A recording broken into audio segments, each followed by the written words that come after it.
Okay, welcome back. We're up to the 8th lecture now in Chapter 21 on nucleic acids and protein synthesis. We have given a pretty thorough description of the nucleic acids themselves and the process of protein synthesis, so hopefully you're feeling pretty comfortable with those concepts and you're ready to move ahead with some additional content. Okay, so we've been very careful to say how much control there is to try to get all this right, and unfortunately it's not always true that we do everything just right. So we're going to look at this lecture specifically on genetic mutations, what happens when things go wrong. Let's talk about the definition of mutation. First and foremost, a mutation alters the nucleotide sequence in DNA, and it can result from a number of different things. Mutagens specifically are what cause mutations, but those mutagens can be radiation, they can be chemicals, possibly even some viruses could be mutagens. So a mutation produces one or more incorrect codons in that corresponding messenger RNA, and obviously that's going to code for an incorrect amino acid or no amino acid or something that could be amiss. So that mutation produces a protein that incorporates one or more of those incorrect amino acids, and then it causes genetic diseases that produce defective proteins and enzymes. If the proteins and enzymes don't function, then clearly the person is going to have some undesirable results. So this is not, X-Men and Spider-Man, and mutations generally don't give us superpowers. They unfortunately can be very damaging and even deadly. Okay, so we see here in this slide a normal DNA sequence. So it produces a messenger RNA that provides instructions for the correct series of amino acids, and that would give rise to a correct and functional protein. So this is what we're looking for. This is what we're hoping for in the usual case. Okay, if on the other hand we have a mutation, if it's a substitution mutation, then what happens is a different base substituted for the proper base from the DNA. And that obviously, therefore, there's a change in the nucleotide in the codon. So the wrong amino acid may be placed in the polypeptide, and you have a less functional or sometimes completely non-functional protein as a result. So in another type of mutation, a frame shift mutation, what happens is an extra base adds to or is deleted from that normal DNA sequence. So instead of substituting one base for another, we have either additional base or removal of base. In this particular case, we see our picture is a frame shift mutation caused by the deletion of a base. So the codons in the mRNA and the amino acids are incorrect from the base change, and therefore we see here we get two incorrect amino acids based on the position of that frame shift mutation. So if we looked at our substitution versus our frame shift mutation, at least in the cartoonish examples we saw, the substitution only resulted in one changed amino acid. The frame shift resulted in two. Obviously, the more changes, the more likely that the mutation is going to have a negative impact. So some mutations don't cause significant changes in the primary structure, and depending on where they would occur in the folding, they may not cause terribly bad effects on the protein itself. For drastic changes in the amino acid sequence, on the other hand, the structure of the resulting protein may lose the biological activity that's so necessary. So proteins that no longer catalyze, so that is enzymes in particular, certain substances may accumulate in the cells until they are poisonous. So our good friend Paracelsus in the Middle Ages gave us the axiom, the dose makes the poison, right? So most things we can tolerate in some level. Some things are very dangerous to us in even small amounts. We talked about carbon monoxide a few lectures ago rather, and that certainly back in the chapter on enzymes was a very dangerous substance, like the cyanide from our slides in that enzyme chapter as well. But other things that would normally not cause too much trouble can build up to very dangerous levels if we have the drastic changes in amino acid sequence. So we can see the DNA can be damaged by things like X-rays, although medical x-rays, typically the good outweighs the risk, it is a potential for disrupting DNA.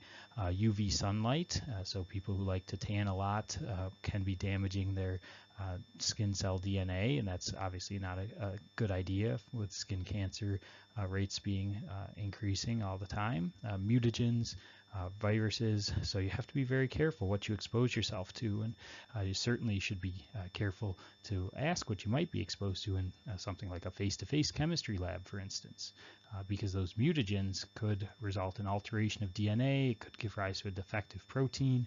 We could be looking at a genetic disease if it's germ cells, or cancer if it's somatic cells. So what we mean there, germ cells are what go on to create new human beings. So you could be looking at a genetic disorder if you were exposed to a mutagen when you were trying to become pregnant or recently pregnant. If it's just you, then we'd call those somatic or body cells, and there your big risk is for cancer. So if we look at these genetic diseases, they result from a defective enzyme caused by a mutation in its genetic code. So for instance, tyrosine is needed for the formation of melanin, which is skin and hair pigment.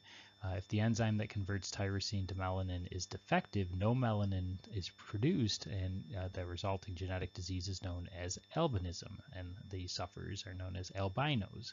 So just by lacking that particular enzyme, we have individuals that have very light skin, light eyes. They have to be careful to protect their eyes with heavy sunglasses because that melanin is actually a very functional pigment that helps us to deal with things like ultraviolet light and so on and so forth. And albinos that can't convert their tyrosine into melanin have severe consequences, things they have to consider as a result. Their skin is very light. They have to make sure to be wearing sunscreens and sunglasses and all those things. So it's not a fatal disease, but it is certainly a noticeable disorder for the sufferers.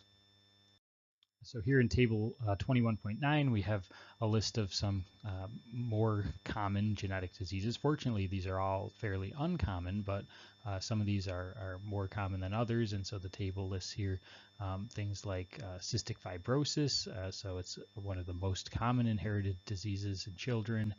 These thick mucus secretions in the lungs make breathing difficult, block pancreatic function, and at least formerly people would die by their early 20s. I don't know how well we've done there with medicines and various things to extend the life of cystic fibrosis sufferers, but again, it's not a very pleasant life once that thick mucus secretion starts. Down syndrome is our leading cause of mental retardation. It occurs in about 1 out of every 800 live births. So in particular, the mother's age strongly influences the occurrences. The mother gets older, it's more likely that she'll end up with a trisomy, an extra chromosome, right? Ordinarily, a human would have 2 copies of each chromosome. Here the mother gives 2 copies in her egg, plus the father gives a copy in his sperm, and you end up with 3 copies of a chromosome, usually chromosome 21 instead of just 2. And again, it's not always the mother, but with mothers aging at the point at which they conceive, it's more common to see Down syndrome as a result of the mother's having too many chromosome in her egg cell. At other ages, it could be the father's sperm that has too many. And we have some other disorders. We don't have time to have me read them all to you, but they're all very interesting and unfortunately very damaging for those who suffer from them through no fault of their own. Most of these were inherited as a result of mom and dad and their germ cells. Okay, so we'll end this chapter with lecture with a learning check. We have in this learning check the task of identifying each type of mutation as a substitution S or frame shift F mutation. So based on the description for A, B, and C, decide whether it sounds like an S or an F mutation. Stop the video here if you need to. Start it back up when you're ready to check your work. Good luck. Okay, and hopefully you were able to identify based on the description. So for A, cytosine enters the DNA sequence. So we said that a frame shift occurs when either there's an addition or deletion of a base pair. So that sounds like an F frame shift. For B, one adenosine is removed from the DNA sequence. Well, that's the other type of frame shift, right? A was the insertion, B is the deletion, so that's F again. And then C, a base sequence of TGA in DNA changes to TAA. So there we have a single substitution, an A for a G, and that is S, a substitution mutation. So hopefully you were able to pretty quickly and easily identify those types of mutations based on those descriptions. If you did get any wrong, and hopefully you've had a chance to reflect on it and see why these are the correct answers, but if you continue to struggle and have some questions for me, please don't hesitate to be in touch. Otherwise, we'll see each other again for the next lecture in our final chapter.